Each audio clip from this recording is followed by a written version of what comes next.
By the late 19th century, Africa was no longer facing conquest only through open war.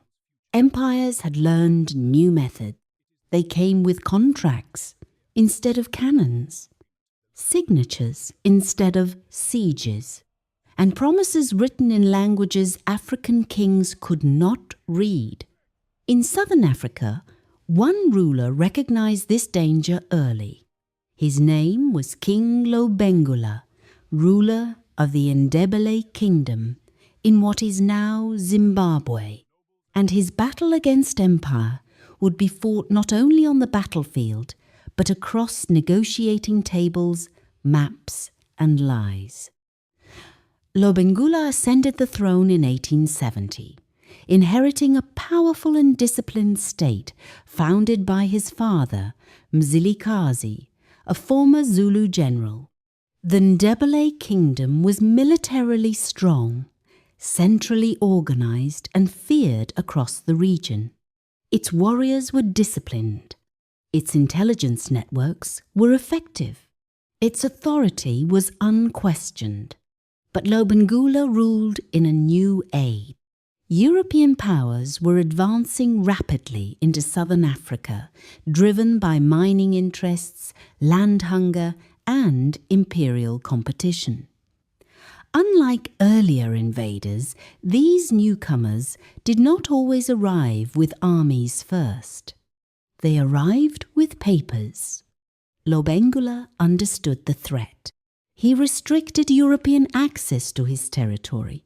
He expelled missionaries when necessary. He limited traders. He demanded that no land be taken without royal approval.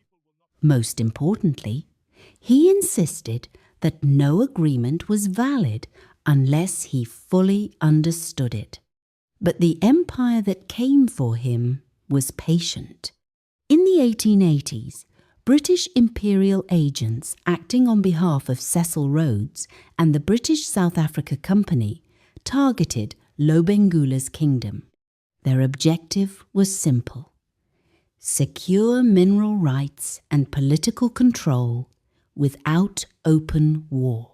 What followed was one of the most infamous acts of colonial deception in African history. In 1888, Lobengula was presented with what became known as the Rudd Concession. British agents claimed it was a limited agreement allowing small-scale mining under strict conditions. In reality, the document handed over vast mineral and territorial rights. Lobengula had been tricked. When he realized the truth, he reacted with fury. He denounced the agreement. He wrote letters to Queen Victoria protesting the deception. He warned neighbouring rulers. He attempted to reverse the concession, but the machinery of empire had already moved. Britain ignored his protests. In 1890, British settlers protected by armed forces entered his territory anyway. Forts were built, administration imposed, authority undermined. Lobengula did not surrender. He mobilized resistance carefully, knowing that direct war against modern weapons would be costly.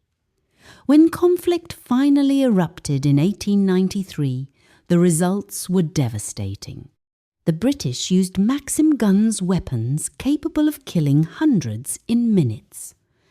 Ndebele warriors fought with extraordinary bravery, but courage could not overcome industrial firepower. The kingdom fell. Rather than allow himself to be paraded as a conquered king, Lobengula fled north. He burned his capital behind him, denying the enemy symbolic victory. He disappeared into the wilderness. Some say he died of illness. Others believe he was killed while fleeing. No grave was ever confirmed, but his legacy did not vanish. King Lobengula stands as a symbol of a new kind of African resistance, one that recognized that colonialism was not just military conquest, but legal theft and strategic deception. He understood treaties could be weapons, that signatures could destroy nations, and that intelligence mattered as much as armies. Lobengula did not lose because he was naive. He lost because he faced an empire willing to lie, ignore law, and deploy industrial violence when deception failed. Today, his story is a warning that sovereignty can be stolen with ink as easily as blood, that resistance must adapt to changing forms of power, and that African rulers were not blind to empire. They were often outmaneuvered by dishonesty. King Lobengula did not kneel. He resisted until the end, and history remembers him not as a defeated king, but as a ruler who saw the trap, fought it, and paid the price for standing in the way of empire.